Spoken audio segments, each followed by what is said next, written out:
Hey guys, v1.0 here, and I'm going to show you my new Fire, Ice, and Light Arrows script. So, it adds in, obviously, the Fire, Ice, and Light Arrows from The Legend of Zelda: Ocarina of Time. Now, what this is, these are three brand new items. They're not retextured items. I created these three with three different data values that don't exist already. So, there's the fire arrow, the ice arrow, and the light arrow. Now, they work like the bomb arrows. You hold them in your offhand. Doesn't matter, it works this way too. So you hold them in your offhand, and you shoot. It attaches a magical property to the arrow. So as you see, this is the fire arrow. It makes a sound. See? There you go. Very cool.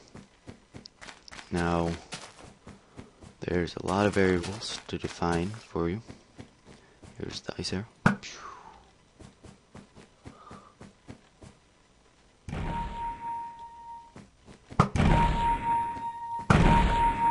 And the light arrow.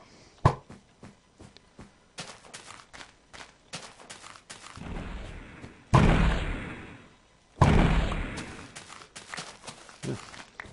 So, let me show you the variables.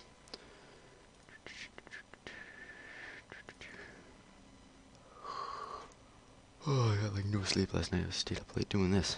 Alright, so scripts, unload. So your fire arrow, you have all the arrows, you have their damage, their magic cost. Of course, if it's 0 or actually lower, you don't need my magic meter, but if it's higher than 0, you will. And the arrow's range is how the range of effect that's used for multiple things. Default for fire and ice, their range is 3, as well as their damage is 6. So they're a little weaker than the light arrow. The light arrow's damage is 12, and it's got a range of 4. So the light arrow is a lot more powerful, even though the fire arrow will set you on fire for 5 seconds, and the ice arrow will freeze you for 5 seconds. The light arrow is still quite a bit more powerful. And you can have the fire arrow burn like light torches, and you can have the ice arrow blow out torches.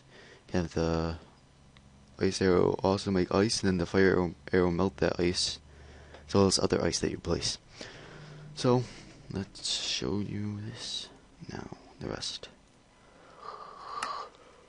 Oh, this is a low quality video, but whatever. Alright, so, as you can see, there are torches. There's 5 different metadatas for torches, but all you need to worry about is whether or not this torch is on a wall or on the floor when you're creating the map. So, let me show you. Let's light this torch. There, as you can see, that appeared. And now put it out, and it disappears. You don't have to have it something appear and disappear. You can do whatever you want. I'll show you how that works in a moment. Here, you can see those 2 blocks appeared. Now it's 3 high. Now it's 4 high. Now there's the bottom missing. Those 2 are missing. That one's completely gone. Now it's gone. There's that one. That one. Yeah. And then there's this one on the floor.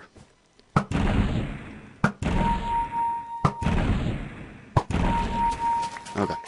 Now let me show you how it all works. So, you have your torch.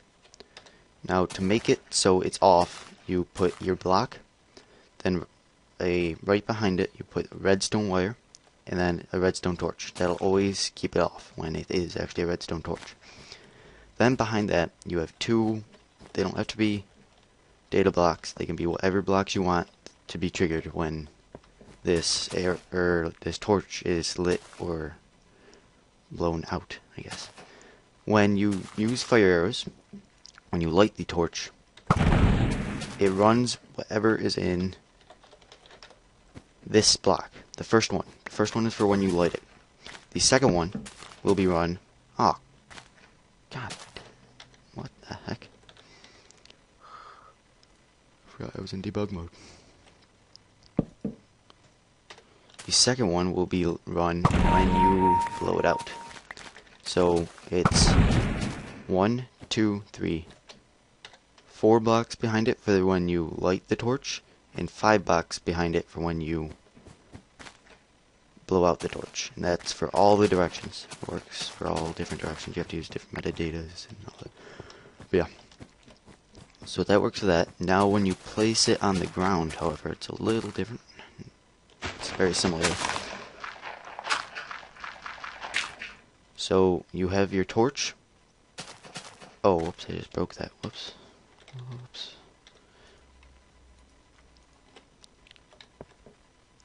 And you have your torch underneath it. Now, the torch underneath it is going to keep it constantly off. Then right below that torch will go your data blocks, or whatever blocks you want to use. So it's going to go your torch, the block that it's sitting on, followed by another redstone torch to keep it off, and then your 2 data blocks. So 3 blocks down and 4 blocks down. And same thing. The fire arrow is first, so when it's lit, it'll run the top one. When it's blown out, run the bottom one. So yeah, there you go. There's your fire and ice arrows lighting torches.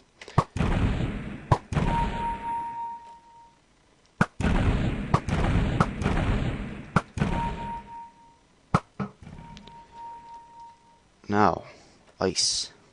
Ice arrows are able to make ice, as you can see. Now, I was going to add in ice time, meaning the ice would only last for so long before melting, but I decided not to. Just because it would take a little more time. Not too much longer, but I just didn't feel like doing it. So, you're going to have to settle with this. So, and the fire arrows can melt ice. You can turn that off if you want. I gotta give credit for the ice to Archaea. I used it directly from his ice in his fire and ice rod script. He did that very well with the metadata he used. So yeah, if you place ice blocks, let's see if we can find some ice. I don't know if I can. Oop, there we are. Now if you place ice, whoops, and hit it with the fire arrow, it just removes it. But when you freeze water and then hit it with the fire arrow, it turns it back into water. That's his doing with his metadata for the ice. It was very smart. So we gotta give him credit on that one. Now mobs. You cannot be hurt by your arrows. Well, you can be hurt by your arrows, but you cannot be hurt by your magical effects of your arrows, I guess. So, yeah, but enemies can't see. He's lit on fire. The range of effect. If I can get one.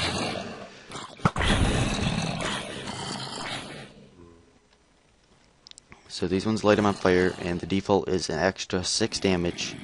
That's what the arrow would do when it hits him. Now, ice arrows do same for as default, extra 6 damage, costing 5 magic is not default actually, because it's, yeah, but this freezes them. See, they're frozen, and you can still hit them while they're frozen. They aren't vulnerable like many times stunned enemies are.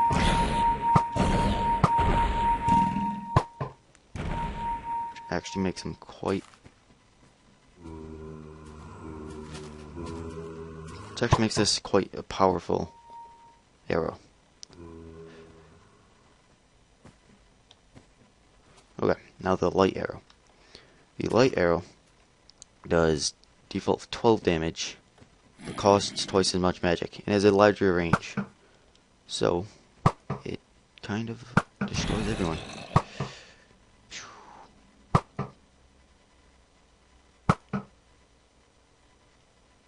As you can see, it's just kind of laying waste. Come back here. See, it's got a very large range of effect.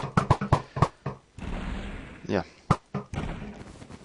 So that's about it.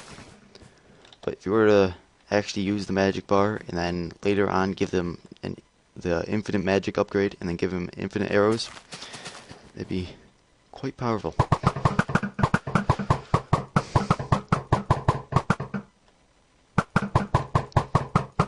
Take on a horde of zombies with no trouble. So yeah, you guys can do lots of stuff with the torches. I mean, you can make it so they have to build stairs by lighting certain torches, and then they have to blow them out to proceed because the stairs are blocking the way. I don't know, you come up with something. Create your own designs. Speed challenges, who knows? Hey, options are endless. So yeah, that's all I believe. Thanks for watching, and I hope you guys enjoy the script.